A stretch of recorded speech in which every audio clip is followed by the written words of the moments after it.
તો નમસ્કાર દોસ્તો, ફરી એકવાર સ્વાગત છે આપનું ગુજરાત અપડેટ ચેનલની અંદર।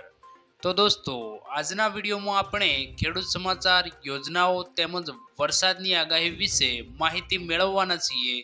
તો વિડીયોમાં બન્યા રહેજો અંત સુધી, અને વિડીયો પસંદ આવે તો વિડીયોને લાઇક કરી આપણી આ ચેનલ ગુજરાત અપડેટને સબસ્ક્રાઇબ જરૂરથી કરી લેજો। તો દોસ્તો, પહેલી ખબરની વાત કરીએ તો ભારતીય તેલ દ્વારા આપવામાં આવી મોટી ચેતવણી। અત્યારે વધતી જતી ગરમીના કારણે ભારતીય તેલ દ્વારા મોટી ચેતવણી આપવામાં આવી ગઈ છે। આગામી દિવસોમાં તાપમાનમાં વધારો થવાનો છે, તેથી તમારા વાહનમાં મહત્તમ મર્યાદા સુધી પેટ્રોલ ભરશો નહીં, જેના કારણે ઈંધણની ટાંકીમાં વિસ્ફોટ થઈ શકે છે। તમારા વાહનમાં ઈંધણની અડધી ટાંકી ભરો અને હવા માટે જગ્યા રાખો। આ અઠવાડિયે સૌથી વધુ પેટ્રોલ ભરવાના કારણે 5 વિસ્ફોટ અકસ્માતો થયા છે મિત્રો। તો ત્યારબાદના સમાચાર જોઈએ તો દેવા માફીને લઈને મોટા સમાચાર।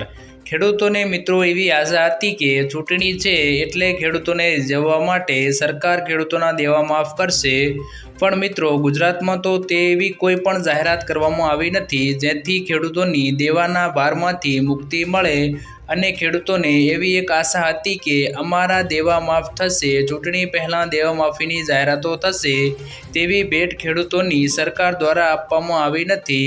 ખેડૂતોની આશા ઉપર પાણી ફેરવાઈ ગયું છે। યુપીની સરકાર દર વર્ષે ખેડૂતોના થોડા ઘણા દેવામાં માફ કરતી હોય છે, તો ગુજરાતમાં પણ ખેડૂત ભાઈઓએ 2 લાખ સુધીના દેવા માફ કરવામાં આવે અને ખેડૂતોની થોડીક રાહત આપવામાં આવે તેવી ખેડૂતો દ્વારા માંગ કરવામાં આવી રહી છે। ખેડૂત ભાઈઓ, આના વિશે તમારું શું કહેવું છે? કમેન્ટ બોક્સમાં કમેન્ટ કરીને જરૂરથી જણાવજો।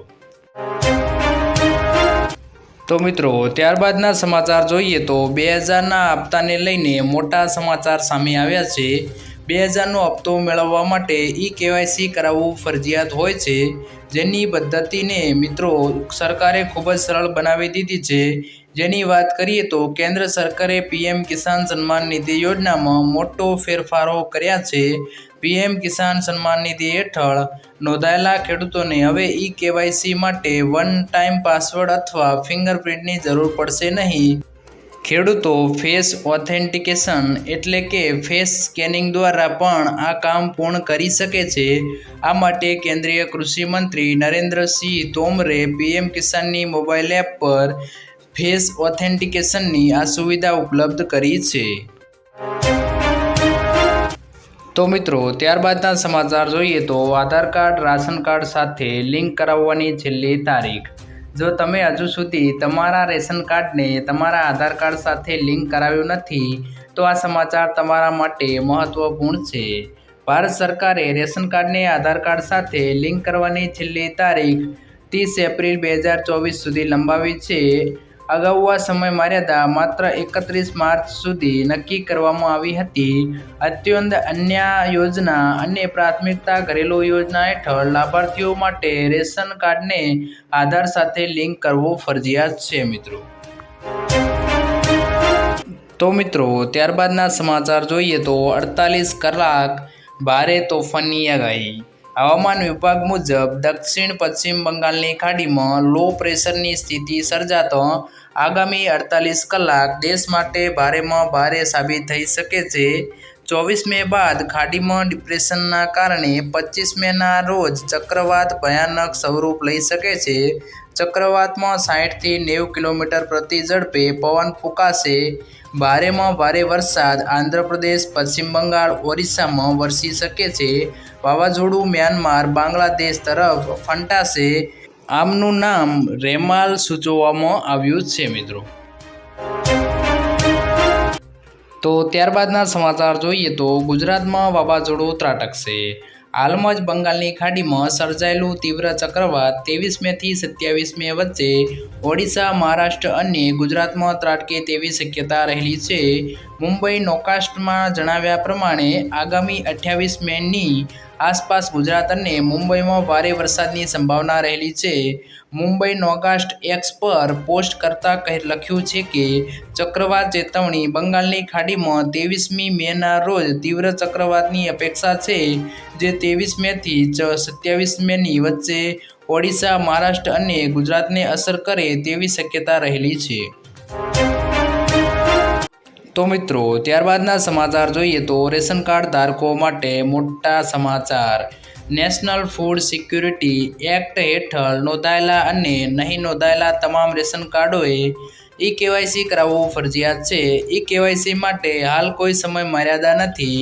સાયલન્ટ થઈ ગયેલા કાર્ડ ધારકો ઈ-કેવાયસી કરાવે ત્યારબાદ અનાજના જથ્થો મેળવી શકે છે। હવે પછી 1 વર્ષમાં કોઈ અનાજનો જથ્થો લેવા નહીં આવે તો તેવા કાર્ડ સાયલન્ટ કરી દેવાશે। અરજદારે માય રેશન એપ્લિકેશન પર ઘરે બેઠા જાતે જ ઈ-કેવાયસી કરી શકે છે મિત્રો। તો ત્યારબાદના સમાચાર જોઈએ તો ભૂપેન્દ્ર પટેલે અપીલ કરી છે મિત્રો। તો ગુજરાતના મુખ્યમંત્રી ભૂપેન્દ્ર પટેલે ટ્વીટ કરીને લોકોને ગરમીમાં સાવચેતી રાખવાની અપીલ કરી છે। તેમણે ટ્વીટમાં લખ્યું છે કે આપ સૌને મારો ખાસ અનુરોધ છે કે તડકામાં ઘરની બહાર નીકળવાનું ટાળવાનું છે। અનિવાર્ય હોય તો જ નીકળવાનું છે મિત્રો। પાણી અને પ્રવાહી વધુ પ્રમાણમાં લેવાનું છે। ડિહાઇડ્રેશનથી બચવાનું છે મિત્રો। સાવચેતીએ અને જ સલામતી એવા અભિગમ સાથે આપણે આ પરિસ્થિતિનો સામનો કરવાનો છે। સૌ સાવચેતી, સલામતી અને સતર્કતા કરતા રાખવાની છે મિત્રો। તો ત્યારબાદના સમાચાર જોઈએ તો મોદીની મોટી ગેરંટી, વાહનો ફ્રીમાં ચાલશે। ગુજરાતના પ્રવાસે આવેલા પીએમ મોદીએ ગઈકાલે સુરેન્દ્રનગરમાં જંગી સભા સંબોધી હતી।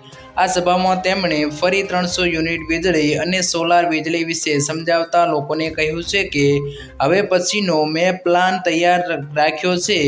તમે તમારા વાહન ફ્રીમાં ચલાવી શકશો। તમારે પેટ્રોલ કે ડીઝલનો ખર્ચ નહીં થાય। તમારું બિલ ઝીરો આવશે। આવનાર સમયમાં પીએમ ઇલેક્ટ્રોનિક વાહનોને લઈ સૂર્ય ઉર્જા ભરપૂર ઉપયોગ કરવાની યોજના ઘડી રહ્યા છે। તો મિત્રો ત્યારબાદના સમાચાર જોઈએ તો ગુજરાત પર મોટી આફત। ગુજરાતના ખેડૂતો માટે વધુ એક મોટા સમાચાર સામે આવ્યા છે।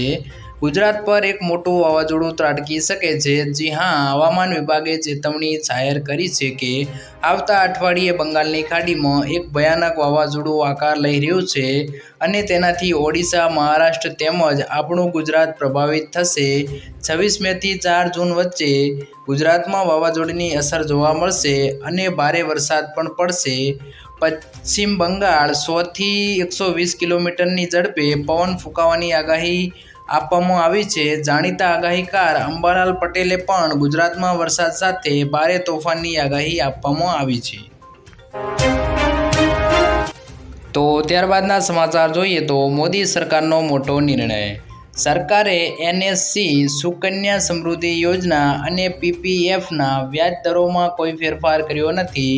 નાણાં મંત્રાલયે જારી કરેલા નોટિફિકેશનમાં કહેવામાં આવ્યું છે કે નાની બચત યોજનાઓના વ્યાજ દર નાણાકીય વર્ષ 2024-25ના દિવસ પ્રથમ ત્રિમાસિક ગાળા માટે એટલે કે 1 એપ્રિલ 2024 થી 30 જૂન 2024 સુધી યથાવત રહેશે। લોકોને આશા હતી કે આ વખતે સુકન્યા અને પીપીએફના વ્યાજદરોમાં વધારો થઈ શકે છે, પરંતુ સરકારના નિર્ણયથી આ આશાઓ પણ ફટકો પડ્યો છે મિત્રો।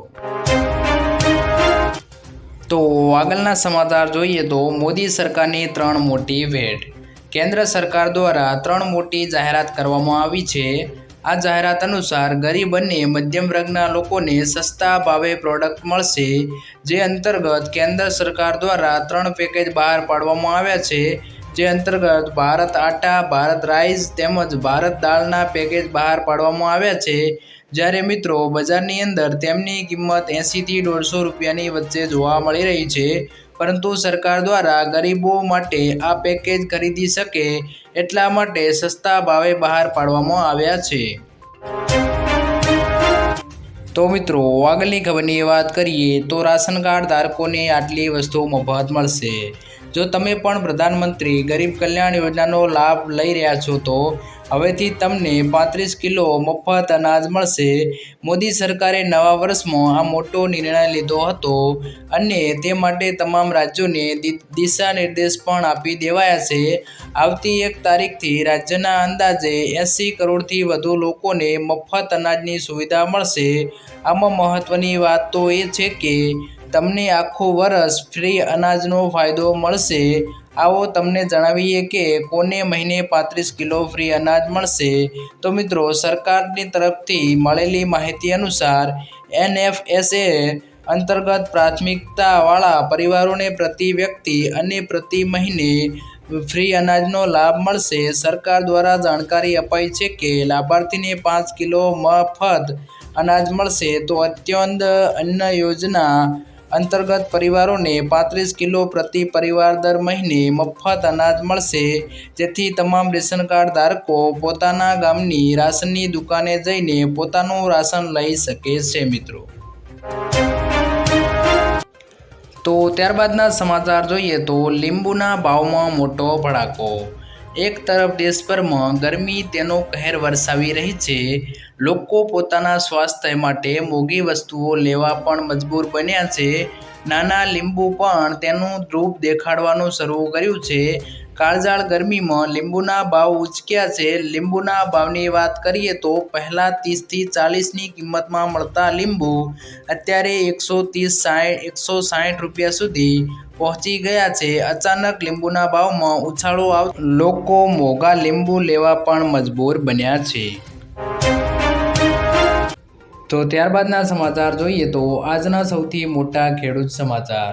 ભાવનગર જિલ્લાના મહુવા માર્કેટિંગ યાર્ડમાં લાલ ડુંગળીના 7,236 કટ્ટાની આવક થઈ હતી, જેનો ભાવ 150 રૂપિયાથી લઈને 337 રૂપિયા સુધીના બોલાયા હતા. માર્કેટિંગ યાર્ડમાં આજે નવી મગફળીની 2151 ગુણીની આવક નોંધાઈ હતી, જેના પ્રતિ એક મણનો નીચો ભાવ 1080 અને ઊંચો ભાવ 1267 રૂપિયા સુધી નોંધાયો હતો. 17 મેના રોજ ભાવનગર માર્કેટિંગ યાર્ડમાં ચણાની હરાજી કરવામાં આવી હતી, જેમાં એક મણ ચણાનો નીચો ભાવ 1151 રૂપિયા રહ્યો હતો અને ઊંચો ભાવ 1247 રૂપિયા સુધી રહ્યો હતો. તો દોસ્તો, આજના વિડીયોમાં આટલું જ. જો વિડીયો પસંદ આવ્યો હોય તો વિડીયોને લાઈક કરી દેજો અને ગુજરાતના ખેડૂત સમાચાર, યોજનાઓ તેમજ દેશ અને દુનિયાના સમાચાર માટે આપણી આ ચેનલને સબસ્ક્રાઈબ જરૂરથી કરી લેજો.